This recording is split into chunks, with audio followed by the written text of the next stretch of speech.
आजच्या या सत्राचे अध्यक्ष रोखठोक पत्रकार संजयजी आवटे सर, आमचे मित्र कोकणी रानमाणूस म्हणून ज्यांचं यूट्यूब चॅनल चालते असे गावडे साहेब, युवक क्रांती दलाचा आमचा अनिकेत आमले आणि आजच्या हे जे काही आपलं संपूर्ण संमेलन होत आहे, या संमेलनाला आम्हा वक्त्यांना कोणतीही भीडभाड न ठेवता बोलण्याचं जे स्वातंत्र्य दिलं आहे, असे जे निमंत्रक आहेत आपल्या या संमेलनाचे, कुमार सप्तर्षी सर, स्वागताध्यक्ष लक्ष्मीकांतजी देशमुख सर, अनवर राजन सर, माझ्यासमोर बसलेले सर्व मान्यवर. आजचा आपला विषय आहे पुन्हा पुन्हा गांधी. वेळ खूप कमी आहे, एक 20 मिनिटात जेवढं माझे ज्यांनी मांडणं होते मी तेवढं तुमच्यासमोर मांडण्याचा प्रयत्न करतो. मग बरेच मुलं भेटले, सकाळपासून जे काही लोक युवक भेटले आहेत त्यांनी काही 2-4 गोष्टी सांगितल्या आहेत की सर याच्यावर नक्की बोला, म्हणून ते सुद्धा बोलणार आहे. पुन्हा पुन्हा गांधी म्हणजे काय विषय मित्रांनो, की आता कोणताही काळ येऊ तुम्हाला गांधी मार्गाशिवाय पर्याय नाही. कोणताही काळ येऊ. आपण शेतकरी आंदोलन पाहिलं, 3 कायदे सरकारला वापस घ्यावं लागले. का बरं घ्यावं लागले? कारण ते जे शेतकऱ्यांनी आंदोलन केलं ते कोणत्या मार्गाने होतं? गांधींच्या मार्गाने होतं. ते जर गांधींच्या मार्गाने नसतं तर ते आंदोलन ताबडतोब दडपून टाकलं असतं आणि ते कायदे कधीच परत घेतले गेले नसते. हे याची पावती आहे की आजच्याही काळात गांधींच्या मार्गाशिवाय पर्याय नाही. दुसरी महत्त्वाची गोष्ट म्हणजे गांधींचं नाव का बरं पुन्हा पुन्हा फक्त समर्थकांना नाही, विरोधकांनाही घ्यावं लागते, वारंवार घ्यावं लागते. कारण त्यांना माहीत आहे की गांधी किती अडचणीचा ठरू शकतो, म्हणून गांधींची वारंवार बदनामी केली जाते. आपण पाहतोय, तुम्ही एका आक्षेपाला त्यांच्या उत्तर द्या, लगेच दुसरा आक्षेप ते तयार ठेवतात तुमच्यासमोर. मगाच जे एका मुलांनी विचारलं की सर ते भगतसिंगांबद्दल नक्की बोला. भगतसिंगांची फाशी थांबवण्यासाठी गांधींनी काय केलं, हा प्रश्न वारंवार हे लोक विचारतात. गांधींनी 6 पत्र ब्रिटिश सरकारला लिहिली, लॉर्ड आयर्विन सोबत अनेक तास चर्चा केली, त्यांना समजावून सांगितलं की भगतसिंग, सुखदेव, राजगुरू यांना फाशी देऊ नका. यांना जर फाशी दिली तर जन आक्रोश जो आहे तो उफाळून येईल, तुमच्या सरकारलाही त्याचा त्रास होईल, यांच्या शिक्षेत माफी द्या.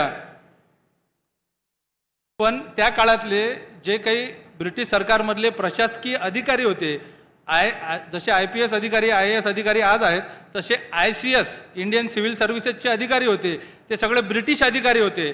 आणि त्यांचं असं म्हणणं होतं की भगतसिंगांसारखे आमचे अधिकारी मारणारे जे काही लोक आहेत त्यांच्या फाशीत जर तुम्ही सूट दिली तर आम्ही सामूहिक राजीनामे देऊ. त्यामुळे ब्रिटिश सरकारच्या हातात काही नव्हतं, त्यांचा नाईलाज झाला. लॉर्ड आयर्विननी आपल्या आत्मचरित्रात हे लिहून ठेवलं आहे की त्या काळात भगतसिंगांची फाशी थांबवण्यासाठी फक्त एकाच माणसानं प्रयत्न केला, तो म्हणजे महात्मा गांधी होता. पण आमचे नाईलाजाने हात बांधलेले होते, त्यामुळे आम्ही काहीच करू शकलो नाही. त्यानंतर जे काँग्रेसचं अधिवेशन झालं, भगतसिंगांना फाशी दिल्यानंतर त्याच्यात सरदार किशन सिंग, भगतसिंगांचे जे वडील आहेत, ते त्या काँग्रेसच्या अधिवेशनाला हजर होते. जर त्यांनाही असं वाटलं असतं की भगतसिंगांची फाशी गांधींमुळे थांबली नाही, गांधी त्याला जबाबदार आहेत, तर भगतसिंगांचे वडील गेले असते का काँग्रेसच्या अधिवेशनाला त्याच्यानंतरच्या? हा झाला भगतसिंगांची फाशी थांबवण्यासाठी गांधींनी काय केलं. मग आता हा प्रश्न जे लोक विचारतात त्या संघटनेच्या विचारला पाहिजे. मी नेहमी सांगतो की आपण आता आरोपीच्या पिंजऱ्यातून बाहेर आलो पाहिजे, आपण वकिलाच्या भूमिकेत आलो पाहिजे आणि या लोकांना आता प्रश्न विचारले पाहिजे की राष्ट्रीय स्वयंसेवक संघाने भगतसिंगांची फाशी थांबवण्यासाठी काय केलं, हिंदू महासभेने भगतसिंगांची फाशी थांबवण्यासाठी काय केलं. मी अत्यंत जबाबदारीने बोलतो, माझं वाक्य कोणी जर खोडून काढायचं असेल तर खोडून काढा. भगतसिंगांना फाशी व्हावी यासाठी केशव बळीराम हेडगेवार यांची मूकसंमती होती.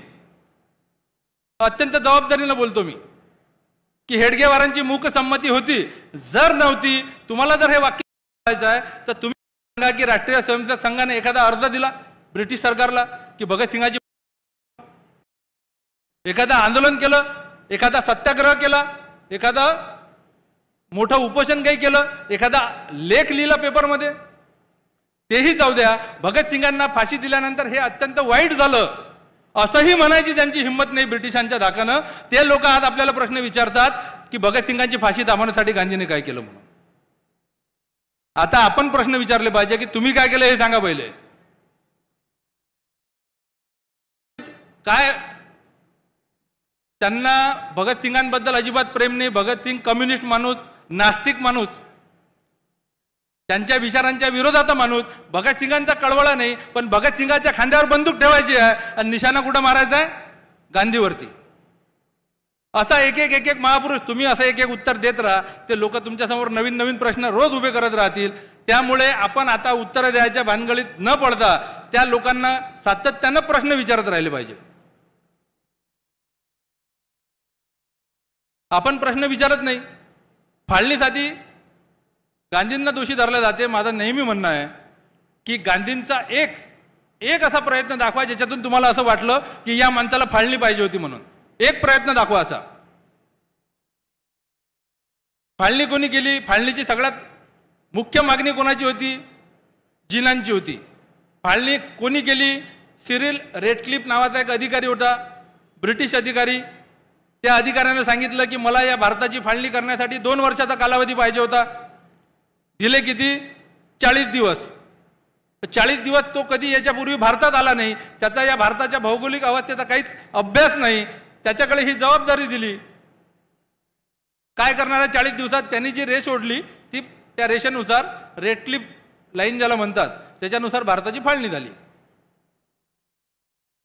आणि जेव्हा ही फाळणी झाली त्यावेळेस गांधी आपल्या सेवाग्रामच्या आश्रमात होते.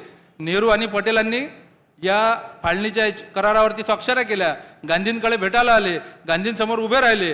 गांधींना सांगितलं की बापू, आमच्या ज्याने आता हा नरसंहार जो होतोय, आपलेच लोक आपल्या लोकांना मारतायत, हे आमच्या ज्यांना आता बघितल्या जात नाही. त्यामुळे आम्ही काय केलंय की फाळणीच्या करारावरती स्वाक्षऱ्या केल्या आहेत म्हणून. गांधींना धक्का बसला. गांधी बोलले की अरे हे काय बोलता तुम्ही?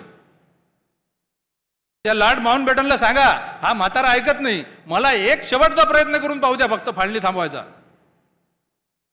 पण ते दोघेही जण खाली माना घालून उभे होते. गांधींना कळलं आता काही आपल्या हातात राहिलं नाही.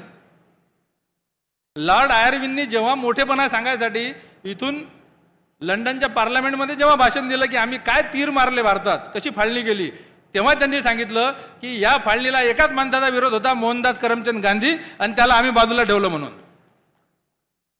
त्याला बाजूला ठेवलं आम्ही गांधीला म्हणून.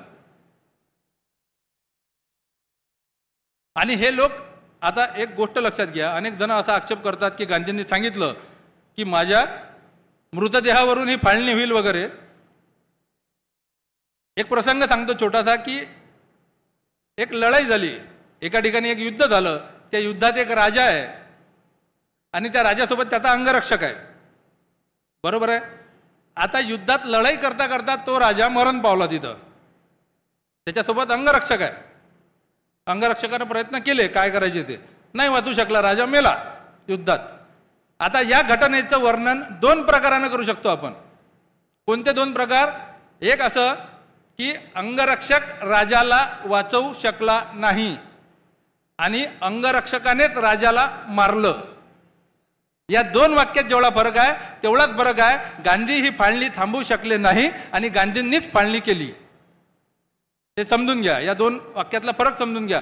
गांधी जर समजून घ्यायचे आहेत ना तर आपल्याला एक पहिले ठरवून घ्यावं लागेल की गांधी नेमके कसे पाहिजेत आपल्याला. आपण का बरं गांधींना मानायचं? म्हणजे गांधी स्वातंत्र्य लढा लढले म्हणून आपण मानायचं की रोज संध्याकाळी प्रार्थना करत होते म्हणून मानायचं? हा लढा सामूहिक केला, या देशातली सामान्य जनता या स्वातंत्र्य लढ्यात ओढून घेतली आणि लवकर स्वातंत्र्य मिळवून दिलं म्हणून मानायचं की ते चरखा चालत होते म्हणून मानायचं? हे एकदा ठरवावं लागेल आपल्याला. नाही तर आपण काय करतो, बाबा आमटे आहेत, आयुष्यभर कुष्ठरोग्यांची सेवा केली, त्यांना असं म्हणणार का तुम्ही कशाचे समाजसेवी हो? तुम्ही तर कॅन्सरच्या रुग्णांसाठी काहीच केलं नाही. अरे कॅन्सरसाठी मानतच नाहीत ना त्यांना. कुष्ठरोग्यांची सेवा केली. सचिन तेंडुलकरला असं म्हणणार का तू कशाचा प्लेअर रे, तुला तर टेनिसच खेळता येत नाही? अरे टेनिससाठी मानतच नाहीत त्याला. म्हणजे एखादं आंब्याचं झाड आहे, ते आंब्याचं झाड आपल्याला इंधन देते, फळं देते, सावली देते, म्हणून त्याचे उपकार मानायचे की त्याच्या फुलापासून आपण दारू काढू शकत नाही म्हणून त्याला शिवाय द्यायच्या? हे ठरवावं लागेल की नाही आपल्याला? असं आपल्याला गांधीबद्दल ठरवावं लागेल पहिले की गांधींना नेमकं मानायचं कशासाठी. सगळ्यात मोठी युवकांचा सगळ्यात मोठा प्रश्न, गांधींमुळे या देशाला उशिरा स्वातंत्र्य भेटलं, गांधींमुळे हा देश नपुंसक पडला. हा प्रत्येकाच्या डोक्यात प्रश्न खरा वाटतो तो मुलांना.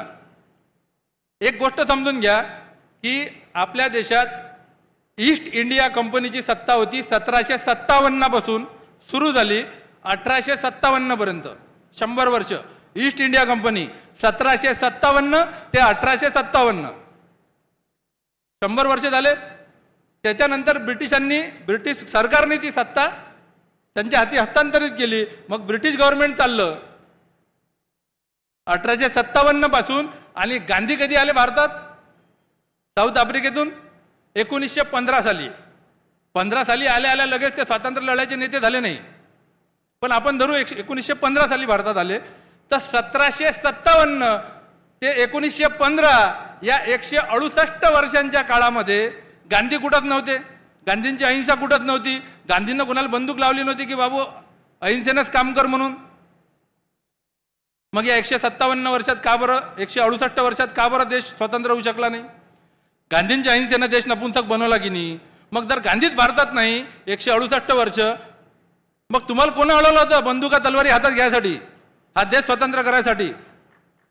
गांधी या देशाचा सर्वोच्च नेता बनतो 1920 साली आणि 1947 साली, म्हणजे अवघ्या 27 वर्षात हा देश स्वतंत्र होतो. जे 168 वर्षात झालं नाही मागच्या, ते अवघ्या 27 वर्षात करून दाखवलं गांधींनी.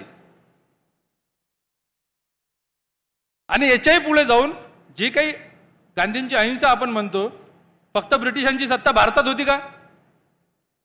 अनेक देश होते, अर्ध्या जगावर त्यांचं राज्य होतं. मग त्या अर्ध्या जगावर ज्या राज्य होतं त्या देशात गांधी होता का? गांधींची अहिंसा होती का? मग ते देश का बरं स्वतंत्र होऊ शकले नाहीत?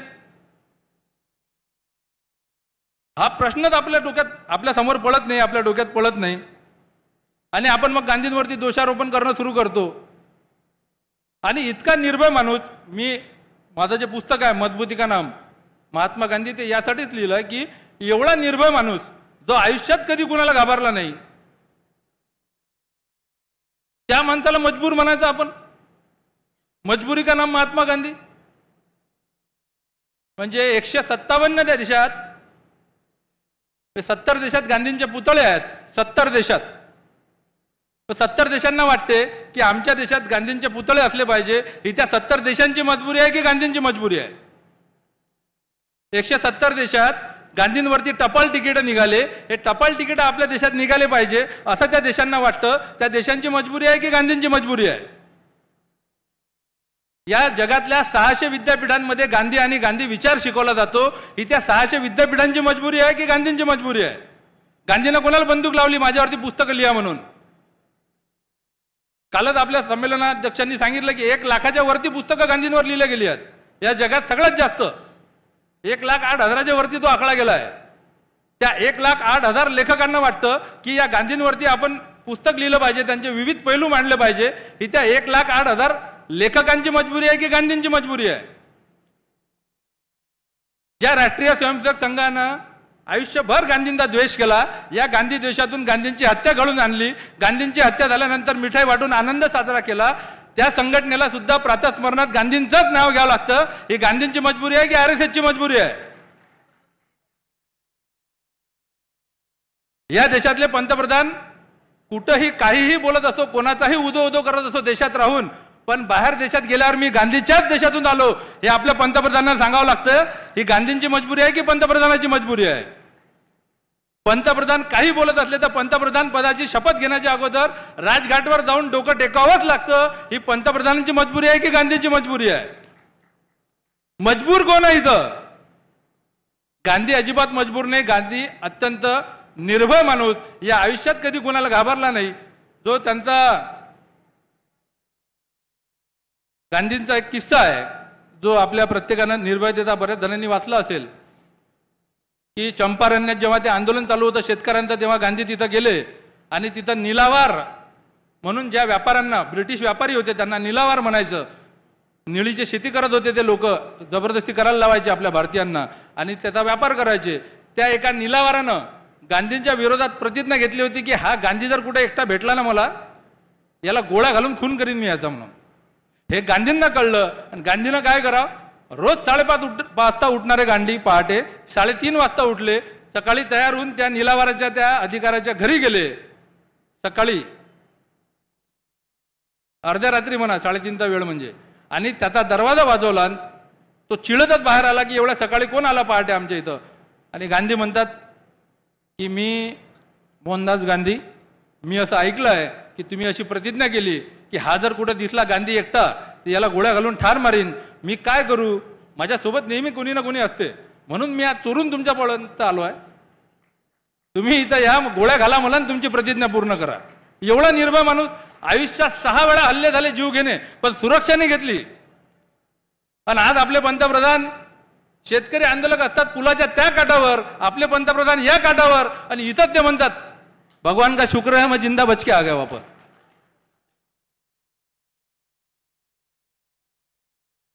अरे कोणासोबत तुलना करतो आपण? गांधी. ह्या गांधींवरती एवढे आक्षेप आहेत. वेळ कमी आहे. एवढे आक्षेप जे काही घेतले जातात, मुलांनी मग सांगितलं की तो फाळणीचा विषय नक्की बोलाल, म्हणून फाळणीचा विषय घेतला मी. 55 कोटीचा विषय आपण घेतला पाहिजे, त्या फाळणीला जोडून आहे म्हणून, की 55 कोटीचा विषय अनेकांना माहीत नाही. या देशाची जेव्हा फाळणी झाली त्यावेळेस आपल्या देशाच्या म्हणजे रिझर्व्ह बँकेच्या खात्यात होते 375 कोटी रुपये. 375 कोटी. मग 2 भावंडांची फाळणी होते, हिस्से वाटणी होते, तशी 300 कोटी रुपये आपल्या भारताच्या हिशावर आले. 75 कोटी रुपये जे होते ते पाकिस्तानच्या हिशावर गेले.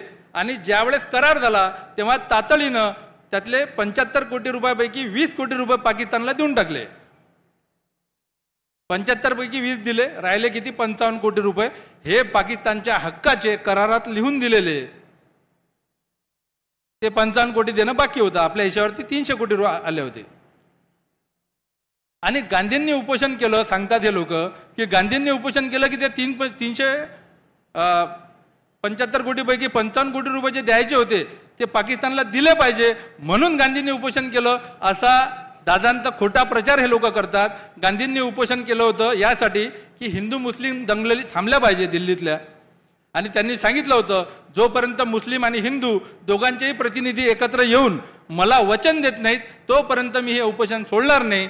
त्यामुळे हे 55 कोटी रुपये ज्या दिवशी भारत सरकारने पाकिस्तानला दिले त्याच्यानंतरही 2 दिवस गांधींचं उपोषण सुरूच होतं दिल्लीतलं.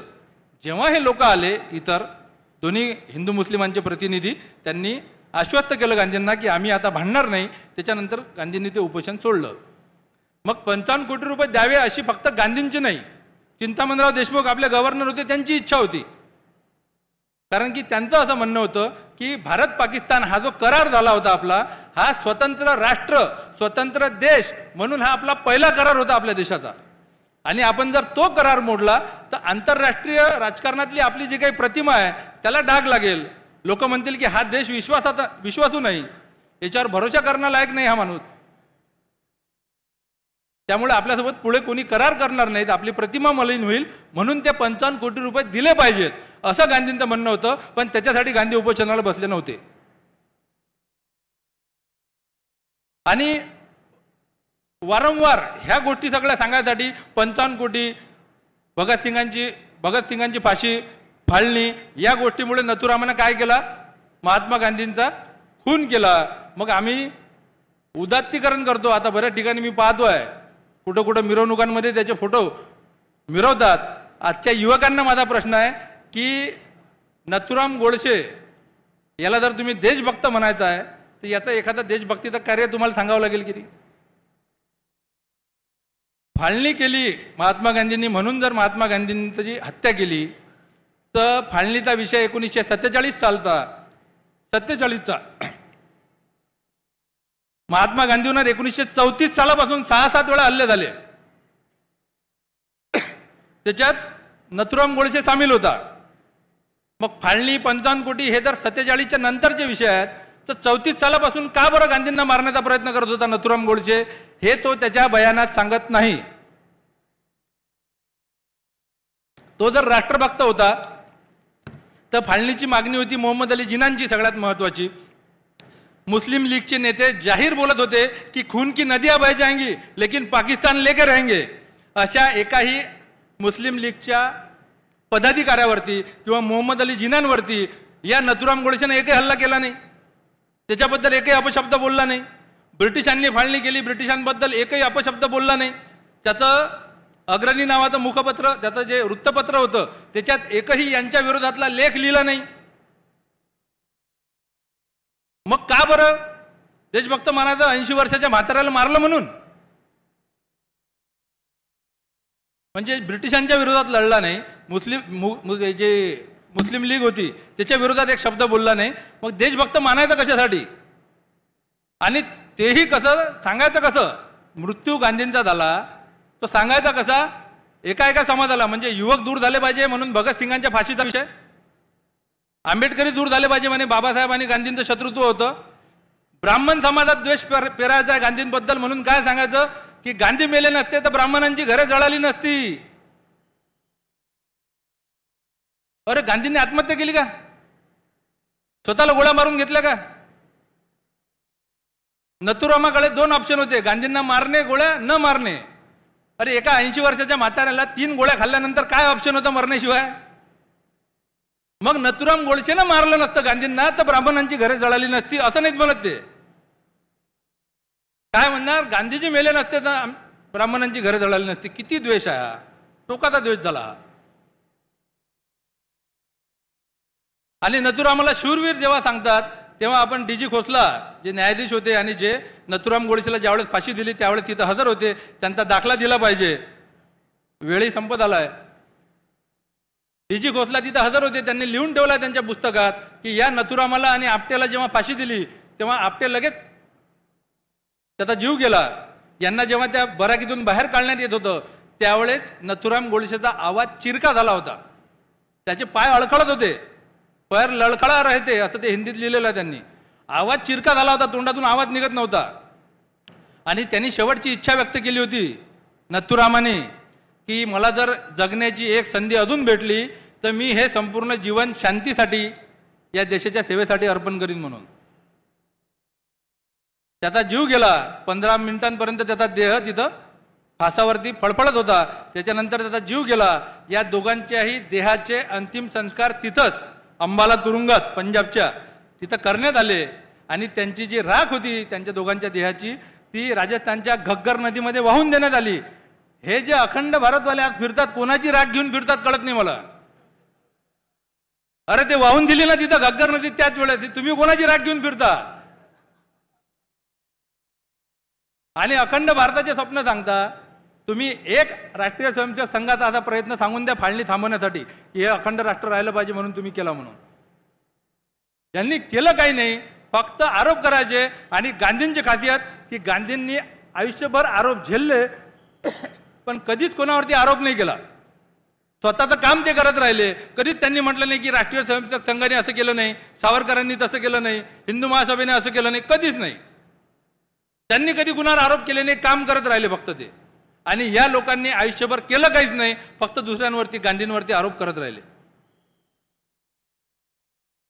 मग नेहरू असतील, पटेल असतील, बरेच. आज एवढा वेळ नाही, पुन्हा कधीतरी वेळ असला तर सगळ्या आक्षेपांवर आपल्याला बोलता येईल. पण आपण गांधी जेव्हा समजून घ्यायचा आपल्याला तर आपण ह्या सगळ्या गोष्टी ठरवल्या पाहिजेत की आपल्याला गांधी नेमका कशासाठी समजून घ्यायचा आहे, का समजून घ्यायचा आहे, कशासाठी गांधींना मानायचं आहे. गांधींच्या ब्रह्मचर्याच्या प्रयोगाबद्दल हे लोक बोलताना असे बोलतात की जशी यांनी खूप वर्ष पत्रकारिता केली आणि तो शोध लावला ब्रह्मचर्याच्या प्रयोगाचा. अरे गांधींनी स्वतः लिहून ठेवलं ना. एवढा मोठा माणूस, त्याला भीतीने वाटली ना की बाई माझी प्रतिमा मलिन होईल म्हणून, मला खराब वाटेल म्हणून. आणि गांधी शेवटी माणूस होता ना. आपण जो कधीच चुकत नाही आयुष्यात, कधी चुकला नाही त्याला आपण देव म्हणू. जो कमीत कमी चुकतो, एकदम कमी चुकतो त्याला आपण संत म्हणू. पण शेवटी माणूस आहे. जो कामं करते त्याच्या 100% माझ्या गोष्टी तुम्हाला पटणार नाहीत, कधीच तुमच्या गोष्टी मला पटणार नाहीत. जिवंतपणाचं लक्षण आहे ते. पण जर आपल्या 100 गोष्टी आहेत, त्या 100 गोष्टींमधल्या 98 गोष्टी जर आपल्या पटतात तर त्या आपण 98 गोष्टींना महत्त्व दिलं पाहिजे की ज्या 2 मतभेदांना महत्त्व दिलं पाहिजे. हे आपल्याला ठरवता आलं पाहिजे ना. शेवटी ती मॅक्सिकन म्हण जी आहे की या लोकांनी कितीही प्रयत्न केला गांधी हे बीज आहे. यांनी त्याला कितीही जमिनीत गाळलं, त्याच्यावर माती टाकली, गड्डे खोदले, तरी गांधी हे बीज आहे. ते अंकुरून वर येणार आणि त्याचा मोठा वटवृक्ष होणार आहे. त्यामुळे आजपासून कायम लक्षात ठेवायचं की या जगात पुन्हा पुन्हा गांधीचं नाव घ्यावंच लागणार आहे तुम्हाला. आणि गांधी फक्त अहिंसावादी नाही, तर अहिंसक आणि सशस्त्र दोन्हीही स्वातंत्र्य लढ्यांचा सरसेनापती होता. त्यामुळे आजपासून लक्षात ठेवायचं की मजबुरी का नाम गांधी नाही, मजबूती का नाम महात्मा गांधी. धन्यवाद. जय हिंद, जय महाराष्ट्र.